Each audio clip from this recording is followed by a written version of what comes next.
comes the man himself.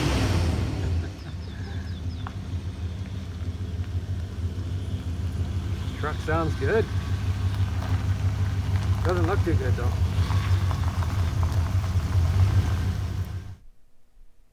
Thursday, April 7th. And today we're having a special guest appearance on the Wild West Garage. Buckin Billy Ray is on his way here with one of his trucks, the red Ford. I think it's around a 76, 78 Ford F-250 4x4 crew cab, and it's got some cab mount issues, so I'm going to be doing a little work on the truck. Not necessarily, I wouldn't call it restoration work, but preservation work. Just want to keep this old truck running for a while safely. So right now it's not safe.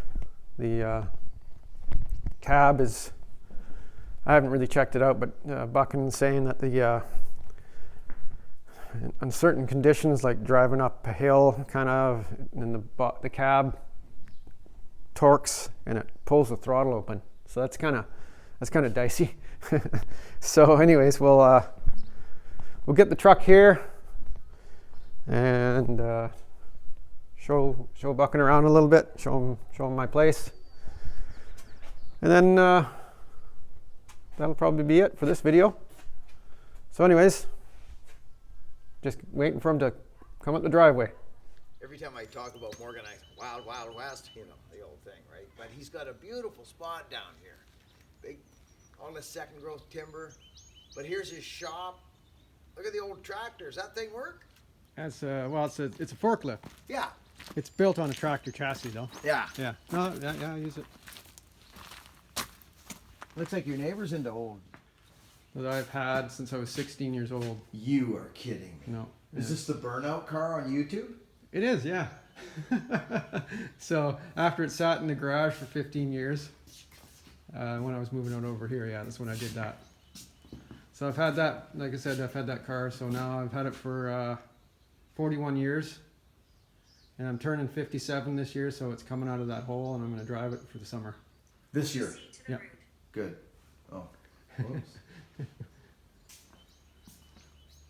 Nicholas.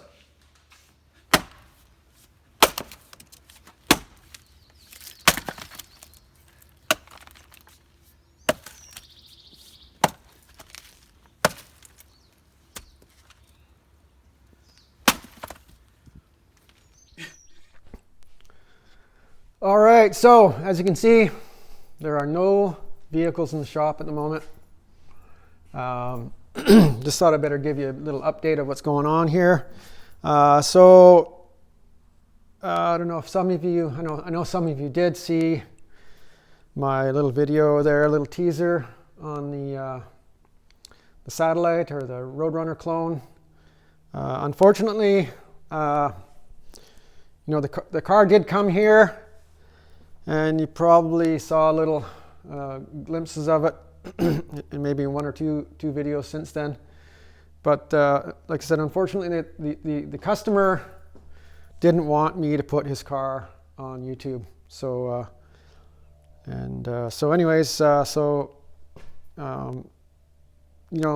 maybe once things down the road a little bit, I do have some footage of the car. So he might agree to let me throw it up. But in the meantime, I do have a video that I'm putting together on the carburetor, and I could probably get away with that, but that's about as far as I want to go. And then for you, for those of you that have been following the 50 Chev build restoration, it's still ongoing. There it is there in the background. I haven't worked on that cab for, I think, about 6 weeks now, but I am going to get back on that soon. I had the Plymouth, the Roadrunner, and then before that I had that little S10 in here, so that took up that time. And so, like I said, Buckin Billy Ray is on the way, and well, he's come and gone. I gave him a ride home, but his truck is here now. So there it is, and so lots of work to do on this old truck. I think I said it was a 79 or something, or 77. Can't remember. But turns out he says it's a 73, so pretty much the same, anyways, throughout those years. So yeah, he drove it down from up island, and said it ran great. He's probably gonna put a video up on it on his journey down here, and coming and checking out the Wild West garage, so you guys can look forward to that. And anyway, so what I'm going to do now is my old Dodge hasn't had an oil change in a while, so I'm going to throw that on the pit there and do an oil change, and we'll get to this truck in a future video.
So eventually I want to put a little toolbox down here, and have a few tools down here in the pit. Like this, you see this part of the floor is cantilevered out 18 inches, so that's perfect. I can put a little toolbox down here and some shelving, and I can have oil and oil filters and whatnot. Everything I need to do oil changes. So move us over here. Not a lot of light underneath here, but you get the idea. It's just an oil change. It's mostly going to be me blabbing, so stay tuned.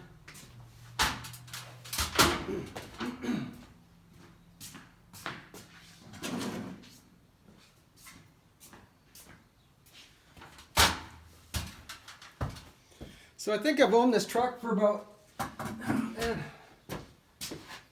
got to be a good 3 years, actually more.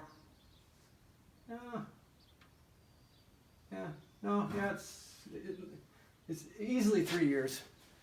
So I'm a little bit embarrassed, but I've only ever changed the oil in this truck once in that 3 years. I don't drive it a whole lot. But you should change your oil at least once a year, right? Regardless of the mileage.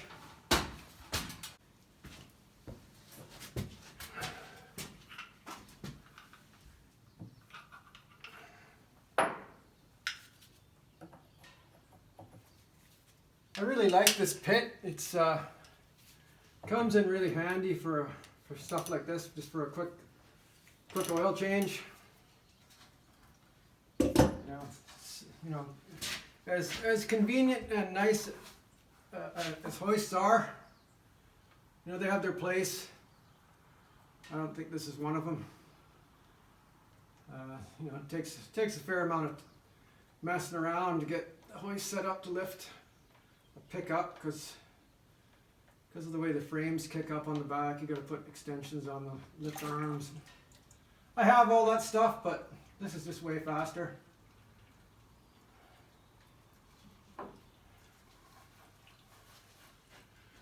Looks like I've got a bit of an oil leak here. I'll have to check that out. It's keeping everything from rusting down here.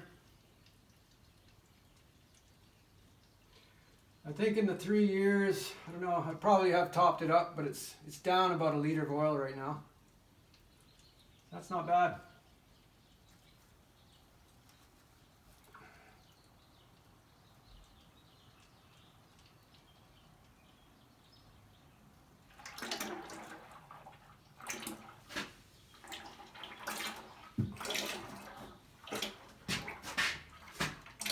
It's getting a little splashy. I want to stand back.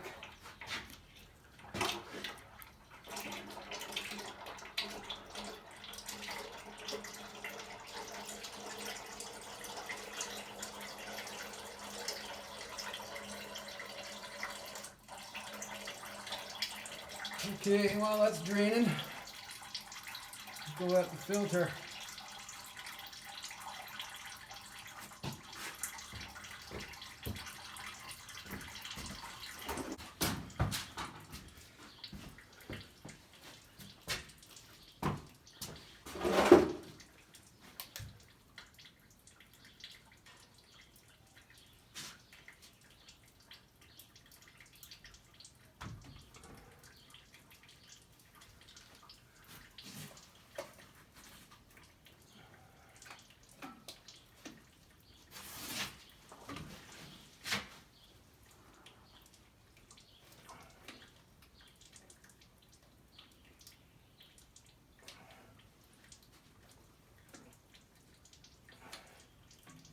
It's coming off.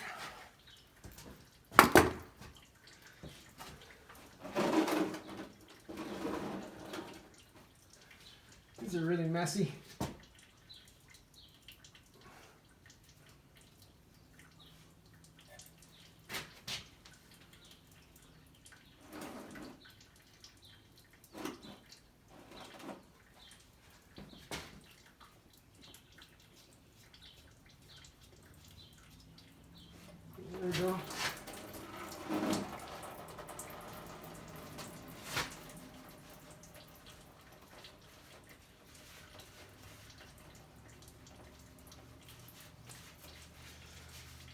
that splash all over the place for a while.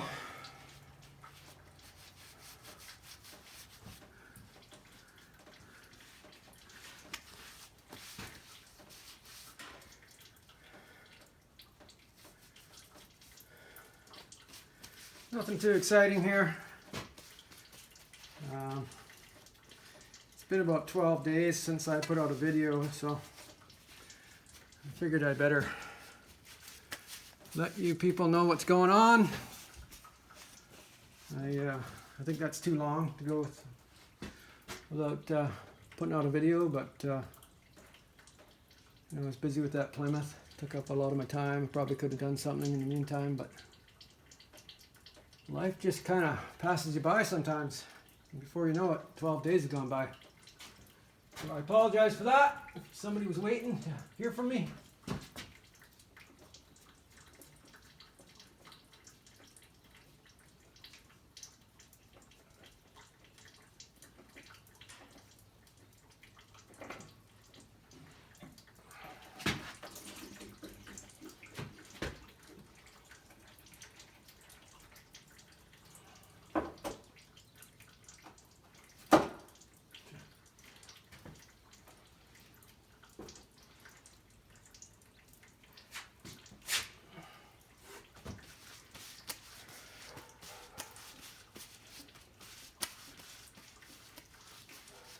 Pretty hard to avoid making a bit of a mess doing something like this. Just messy business. So the oil filter right here.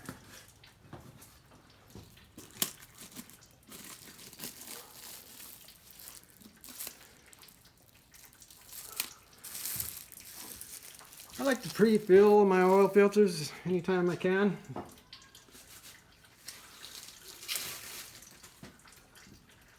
Probably doesn't make that big of a difference, but less time with no oil pressure, I guess.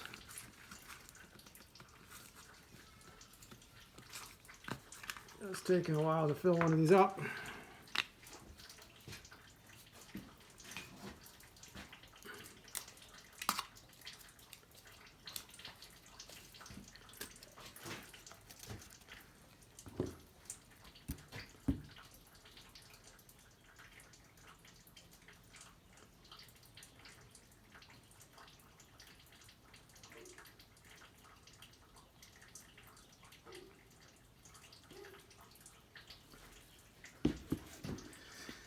Have you ever done an oil change and forgotten to put the drain plug in? Or forgot to screw the new oil filter back on? I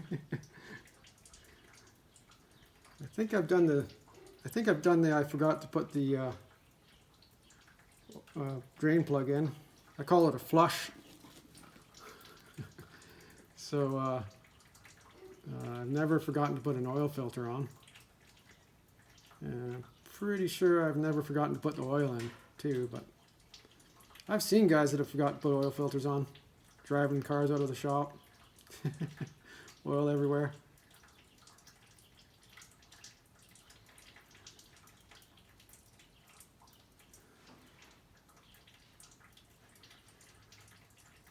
I have forgotten to put transmission fluid back into a transmission after, like a manual transmission, after doing work on it.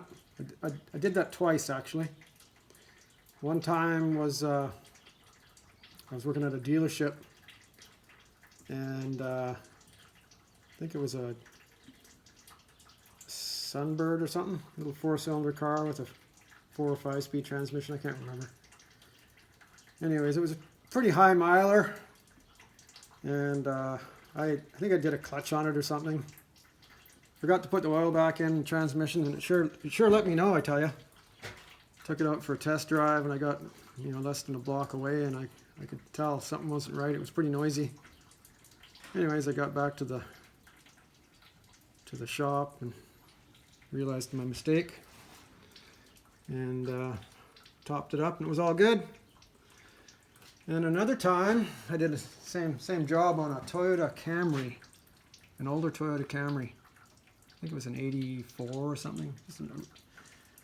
And I live on Vancouver Island, And the fellow is a friend of mine that I did the job for. He's kind of back and forth between Ashcroft and the island for work.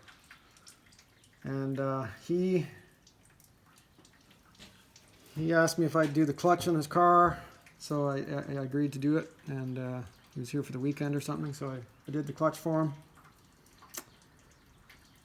And then I forgot to put the oil in, and he was heading back to Ashcroft, which is out past Hope. It's quite a drive, actually, probably a 6-hour drive or something like that.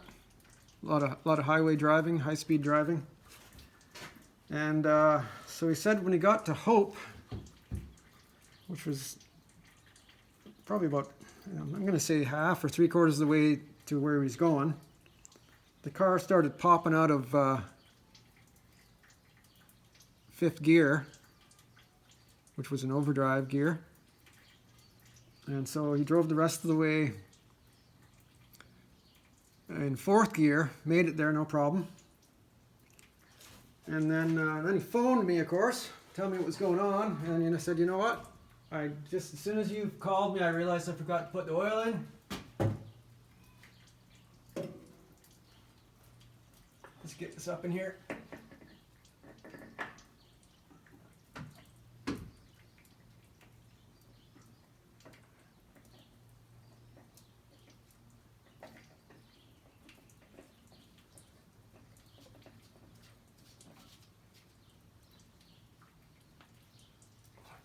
So anyways, he phoned me, said the car was popping out of high gear.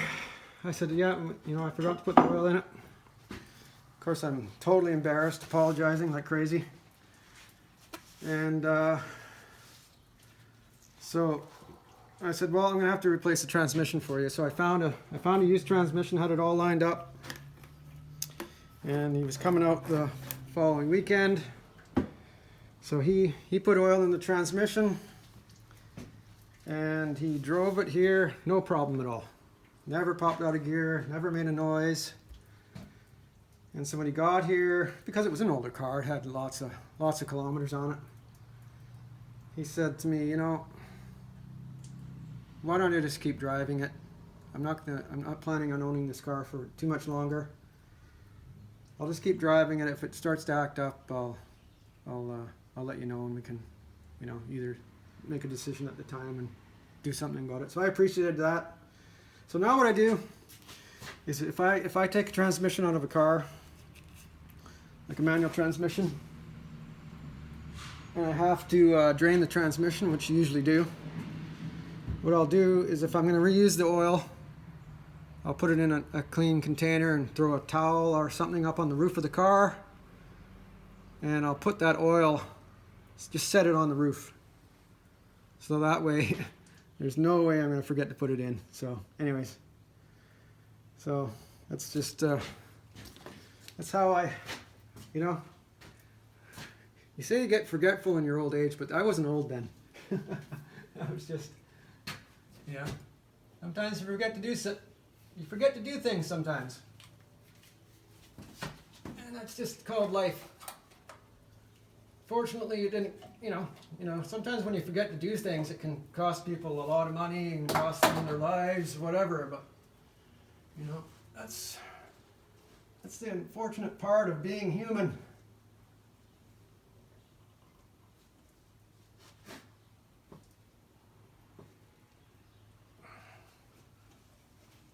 I'm just going to put this filter on as tight as I can with my fingers. I think that's what I did last time, because it was pretty loose. It didn't fall off, so I'm not worried about it. This drain plug now.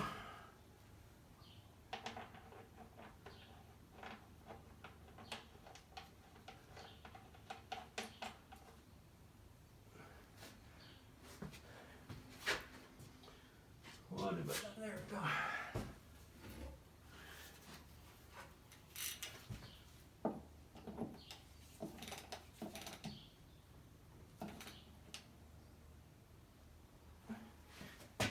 we go. The drain plug doesn't need to be torqued to 300 pounds either.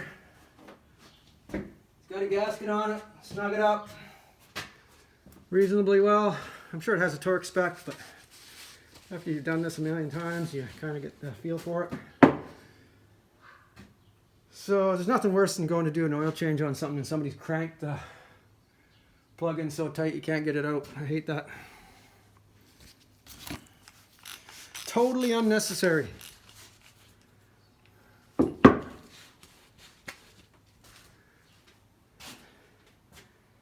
Yeah, talk about forgetting to put the oil in. The guy I worked with, well, actually, I was working at a dealership, and he had his son coming in on the weekends and after school to do oil changes. And he did an oil change on this really nice Camaro, really low mileage Camaro, like I guess the second gen body style. I think it would have been. So when did they switch up? So maybe very early 80s. I think they switched up in 82 or something. Late 70s Camaro. Anyways, really nice car. Kid forgot to put the oil in it. And the guy drove away in it. And he turned around, he saw it, he got half a block down the road, realized the the oil light was on, turned around right away and came back, and there was a bit of commotion going on over that, but I think they kind of made him a promise that if his engine blew up in the next how many 100 kilometers that they'd replace it for him. But you know, I think you have to hammer on it pretty hard to do any serious damage. So anyways, don't know what actually ended up happening there, but like I said, things happen. Gonna throw some grease at this thing.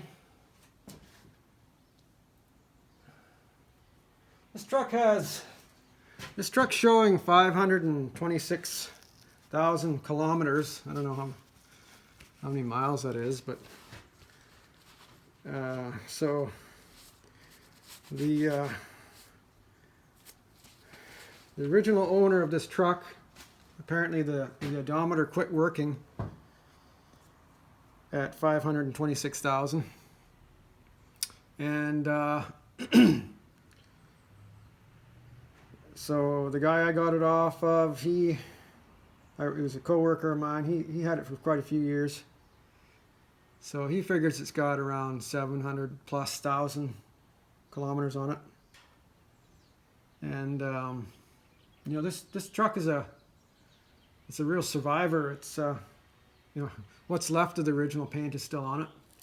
I think it might have had a few touch-ups here and there. I think the hood might have been painted at one time because it's not peeling off. But this truck is amazing. It just amazes me how well it runs. It's got a Cummins in it, of course. You heard that rolling in here.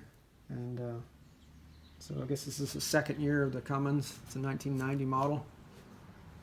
So no, it's just a really nice truck. I really like it. I mean, it is what it is. It's basic. It's you know, it's got a lot of wind noise when you're driving it, and it's no creature comforts. I mean, it's got a seat and a windshield, and you know, you stay dry in it.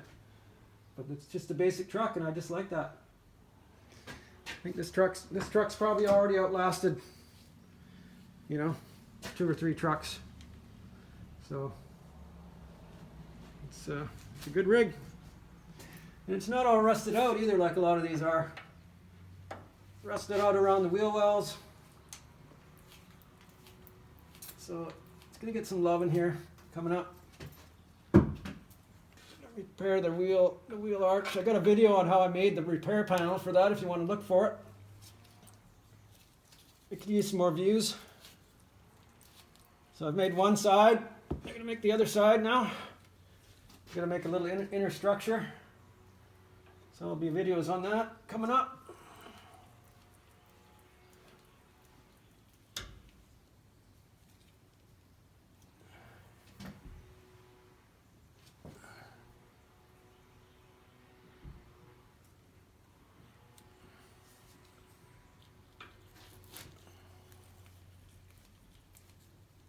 I usually give 4 or 5 pumps to the tie rod end. Usually sufficient.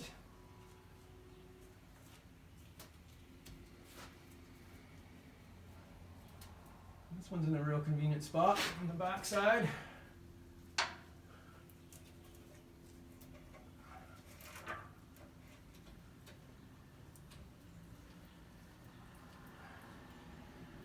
I don't keep pumping until it pukes out all over the place. I think that's kind of pointless. Unless I see water coming out, then I'll just keep pumping until the water comes out.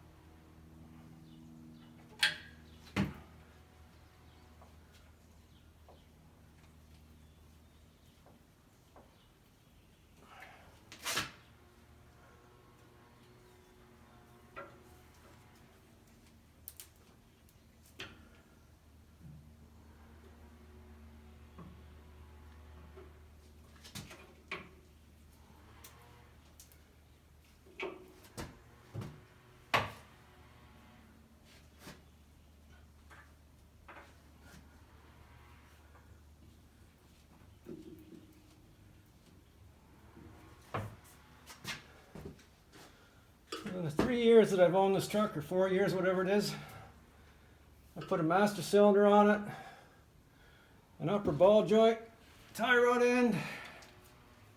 You can put front brake pads on it. Maybe I didn't even do that. And the upper control arm bushings. I bought really cheap upper control arm bushings, and looks like they're already hosed. Get what you pay for, right? Yeah. They're hosed. So that'll have to be done again.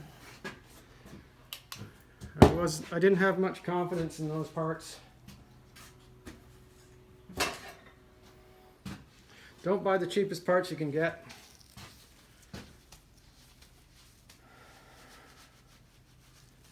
Anyways, so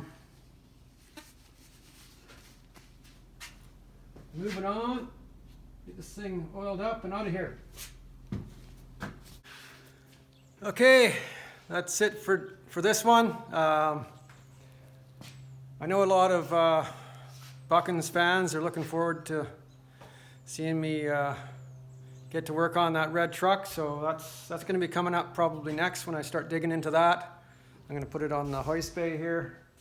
I'm going to use the hoist to lift the cab up a little bit where it's sagging down, just to get things squared up. That's the first order of business, I guess you want to say. So yeah, I just want to get it all squared up and see where I need to, I know I need to rebuild one cab mount, and I need to rebuild one corner of the rad support. So that'll be what I'm going to be doing over the next few videos, I guess. So like I said, I know Buckins fans are looking forward to that. So, and I'd like to thank everybody that came over from Buckins channel and checked me out, and all the people that subscribed. Appreciate that. So I'm looking forward to this. I'm excited about this little adventure with Buckin Billy Ray, and I think it's going to work out really well for both of us. And so anyways, thanks for watching, and I'll see you next time.